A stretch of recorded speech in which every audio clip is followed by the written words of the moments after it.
When your morning starts, make sure to look around for the right company to serve you everything you need to know about what's happening around you. That's why you need VOP this morning, because we will climb this far to give you a voice in what's going on, from news, reviews, politics and the economy, sports, and even entertainment. Join us weekdays, 7 a.m. to 9 a.m. right here on VOP TV. VOP TV. Now you have more than a voice.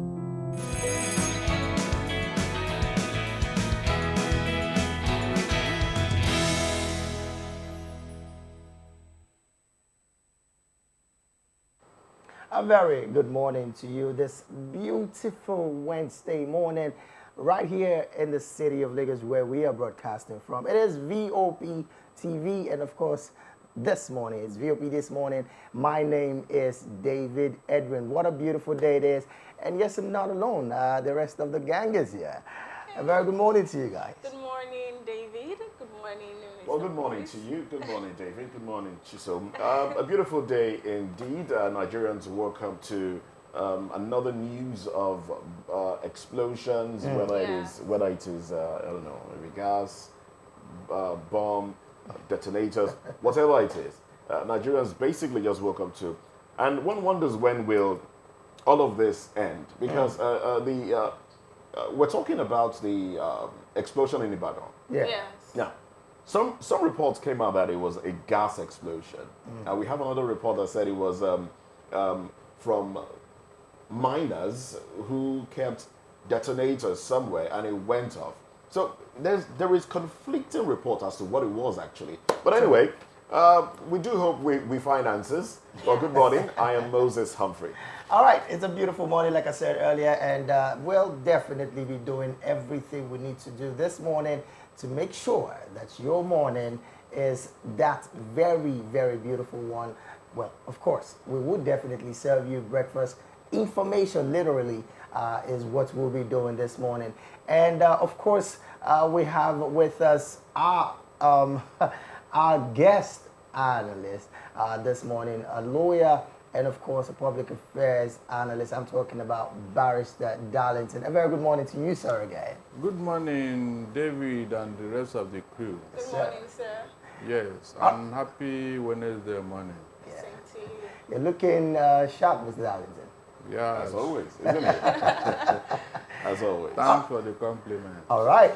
Let's get to it almost immediately. Nigerian trips demands probe of Tinubu's chief of staff, and I'm talking about Bajabi Amila, over the alleged 3 billion naira social register fraud. But before then, we have to dive into what the papers are saying, and I'm sure we're very much ready for that. Oh yes, we are. We're ready to go. Okay, let's get into the first paper.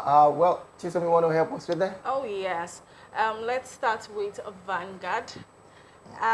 The banner headline reads, Tinubu, Wike, rise against insecurity, vow renewed action.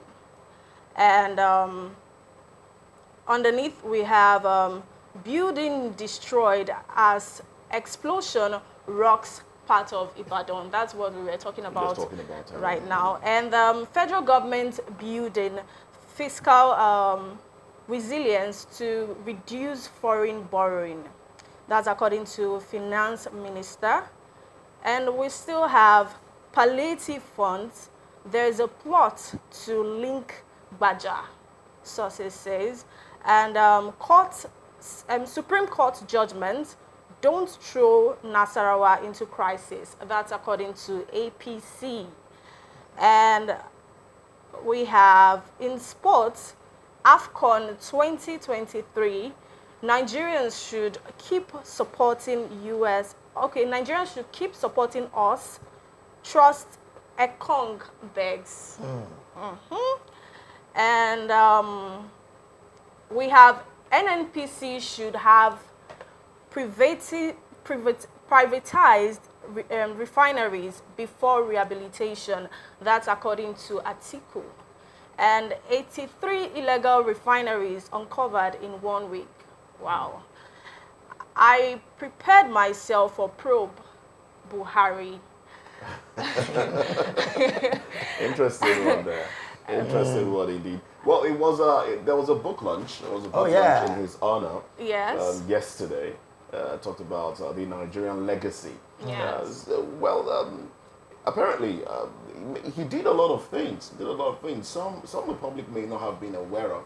Yeah. So maybe Yes. when we purchase the book, we probably got to read and know more. Oh well, those are the headlines from the Vanguard newspaper. Barrister, Yes. good morning once again. Good morning, Moses, and how are you? Very well, thank you. So throw your net in.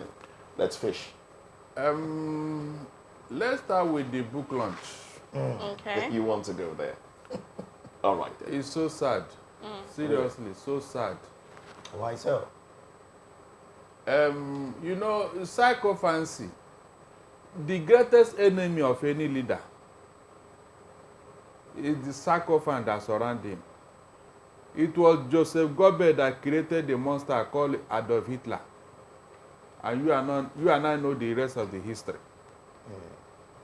When Femi Adesina can write a book telling us of Buhari's legacy, this is a man who has been apologizing to Nigerians throughout his regime for his bad leadership. So what is that thing that that legacy that Femi Adesina is writing that we are not aware of?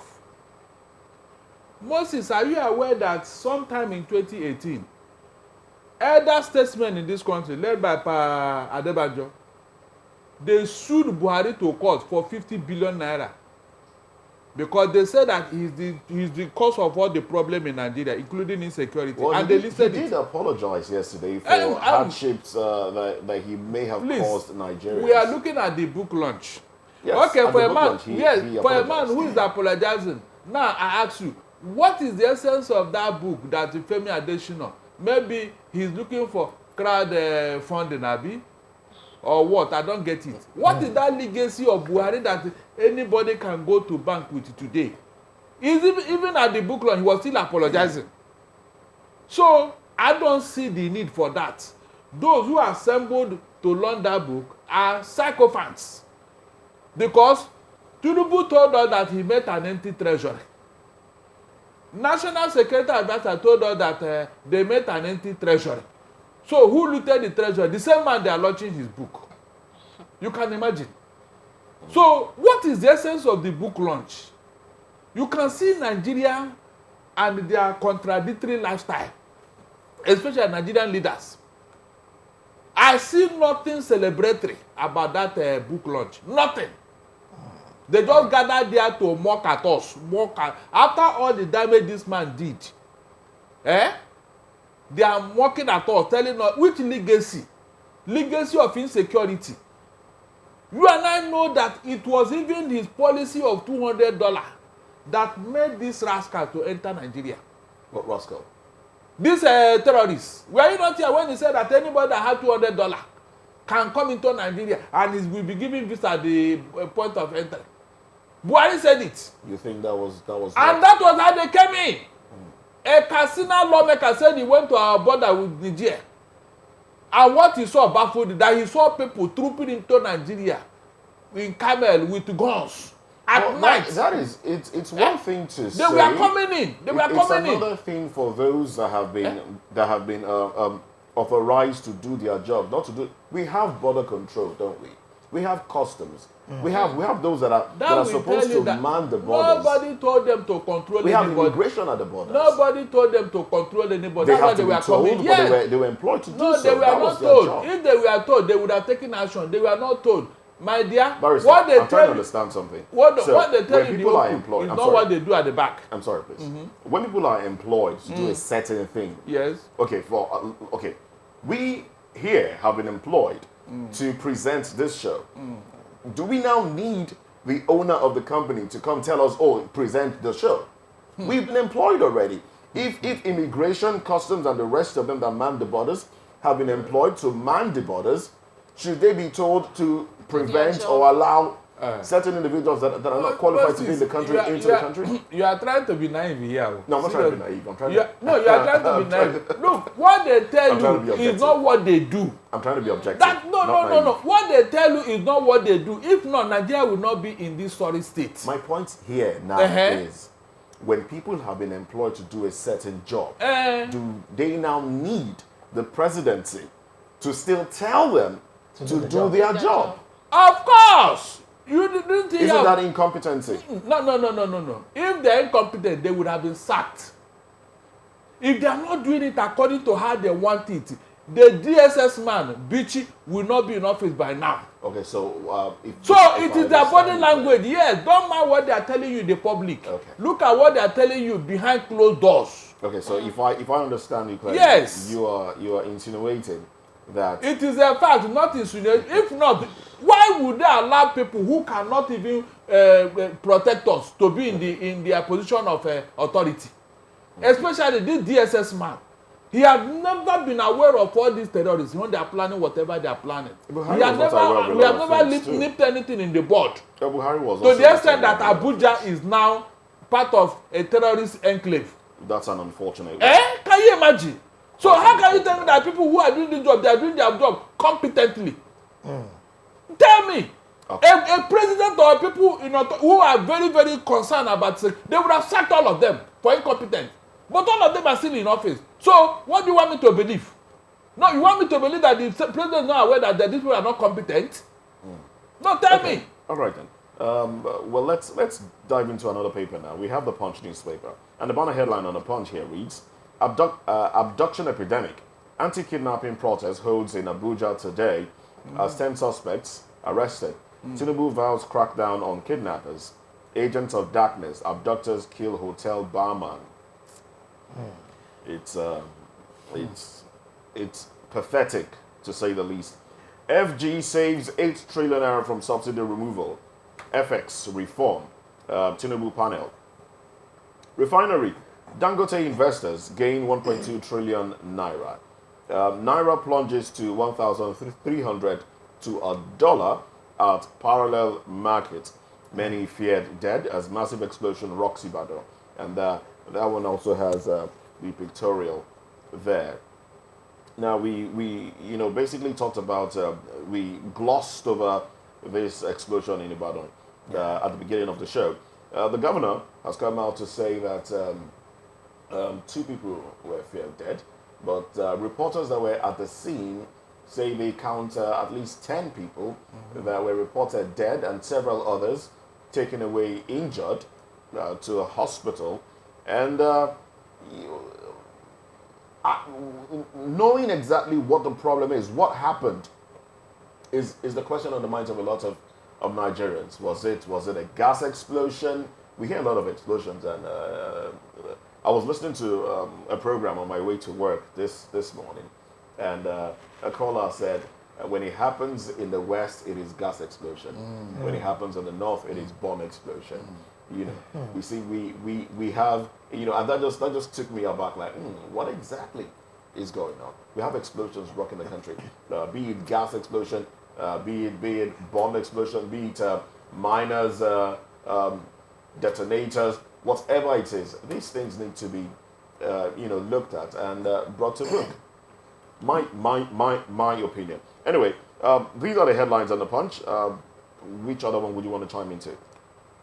This particular one you just dropped. Yes. Now. Okay.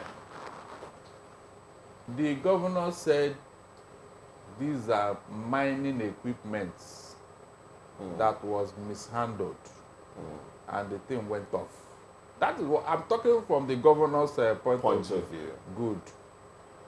Now, the last time I checked, Ibadan or your state is not known for illegal mining activities. Not that you and I know of. And nobody has raised that alarm in Ibadan. So what mineral resources are they mining in Ibadan? And at Bodija. These are one of the prominent towns in Oyo State. That is, I can say densely populated, sort of. Yeah. if you look at where this thing happened and the report we are getting, there was a car that was mangled. According to reports this morning, that car was close to the vicinity where this thing happened. A mining equipment couldn't have done such a damage to that type of damage to that car. Would a gas explosion have done such a damage too? Even gas explosion couldn't have been that devastating. It couldn't. I am not a bomb expert, but from what I know of what has happened before, those things they are telling us could not be the truth. So what do you assume is going to be? I am convinced within me from the level of damage that was a bomb explosion. Because dynamite is what they use in their mining business. Dynamite to break the rocks and all that. But this kind of damage couldn't have come from such a thing, or even gas. It's not possible. So you're saying the damage would have been within. It couldn't have spread that wide. So what you're saying now is there is the possibility that the governor has been misinformed. No. He was not misinformed. He was trying to do damage control. They don't want you to know what is going on. That's just it. So that they say you don't want you to panic. But people are already in the hospital. What other panic are you trying to prevent? They told you people did, but independent sources are telling that more than 10 people are lying dead. So there is no truth. Remember the one that happened close to, is it not Ejibo or somewhere? At Eba area. Remember, they told you it was a gas. But bomb expert came to tell you that thing was bomb. Later. So down here, there is a way that the media have been programmed to manage terrorism. No, terrorism. They don't want you to know that this thing has come here. They don't want you to believe. Meanwhile, it is going on underground. But is that how government should be run? Instead of you to go and confront the devil in us, you are here pampering it, trying to make it look good. My dear, it is so unfortunate. Very, very unfortunate. Because all the things that these people promise us, we are seeing the opposite. The opposite, especially this insecurity. I don't know how Tinubu can make progress if he does not tackle this insecurity. I don't know. It's not possible. Well, he called the meeting yesterday. The meeting for emergency meeting of what for? chiefs. What for? Maybe to address insecurity in Abuja. Anytime things happen and you call this meeting, it irritates me seriously. I can understand. It irritates me. So you are waiting. What? Do you need for anybody to come for a meeting? Just like you said now, when you are employed to do your job. If they have been doing their job, we will not be here. We will not be here.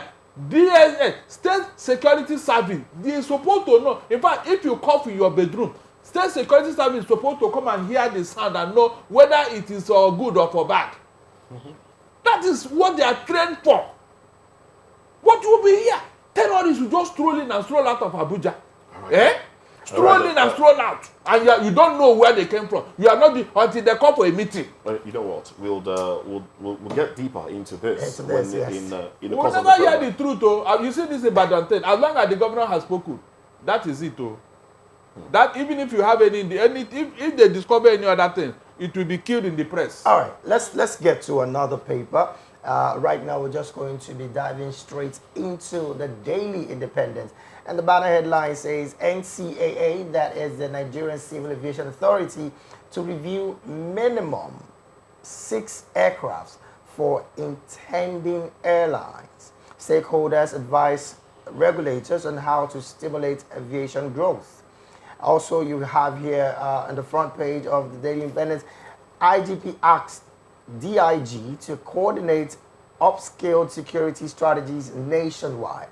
And also, Afenifere identifies state police restructuring as panacea to insecurity. Also, Wike summons emergency meeting over worsening insecurity in the FCT. You find there also fiscal federation restructuring important for good governance. This is coming from the Governor Markinde. And also you find here on 2024 Global Interim Polls, APC Edo stakeholders agree on direct primaries and then rule out zoning. Underneath the banner headline also you find I'll stamp out vestiges of Boko Haram, kidnappers and others. The president is coming out to say this. He's also said Buhari assumed office at very difficult period. We will continue to work from where he starts. That's the president saying that. And of course, you know, he said that at the book launch yesterday, like we've been saying here earlier.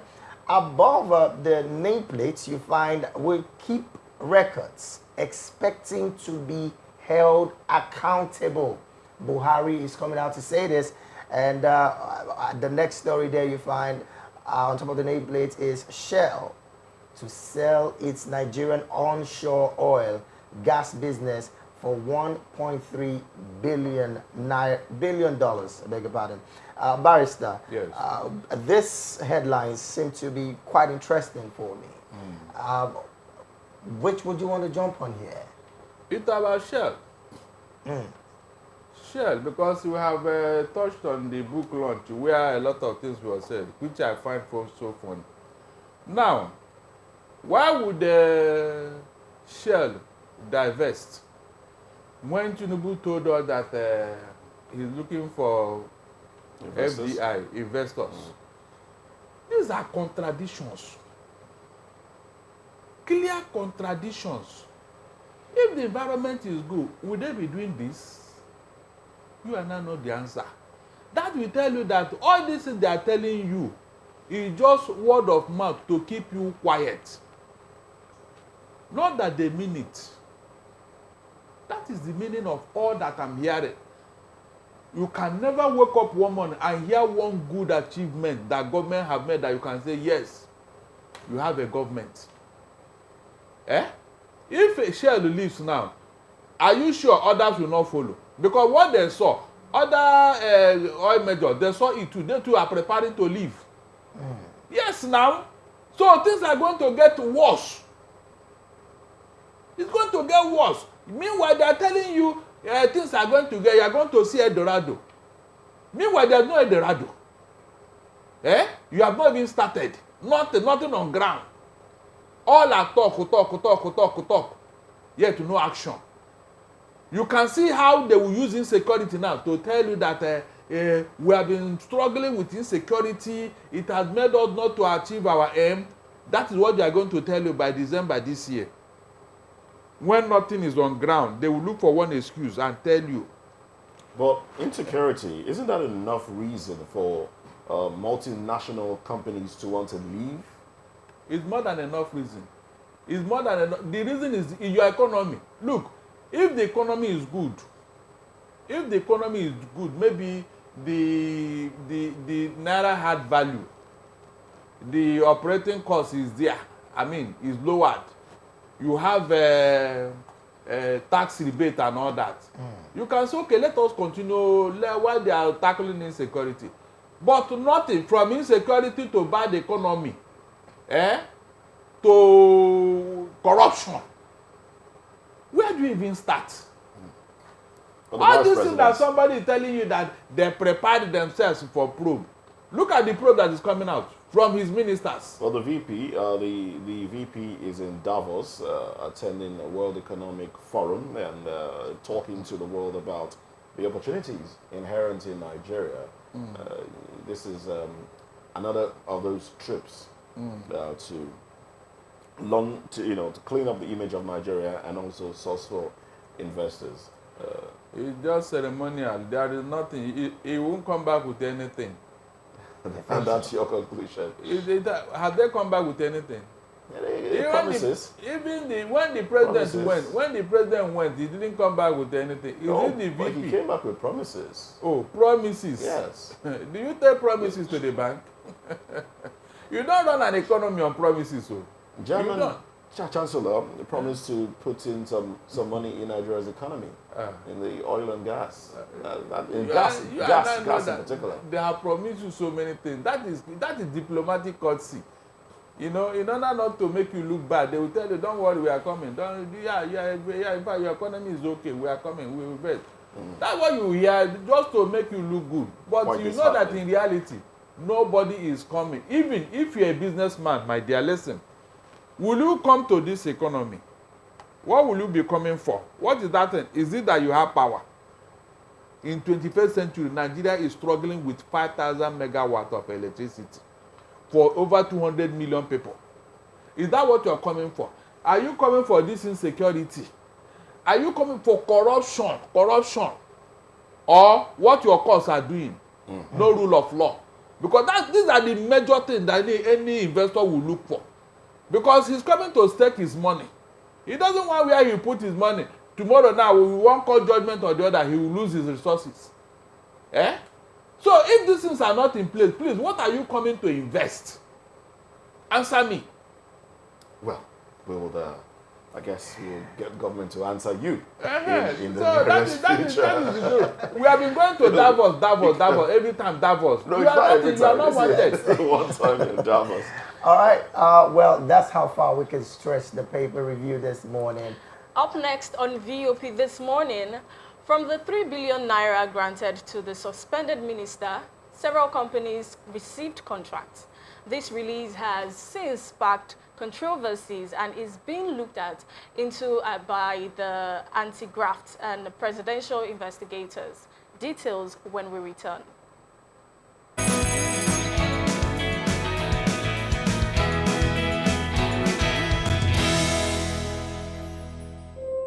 When your morning starts, make sure to look around for the right company to serve you everything you need to know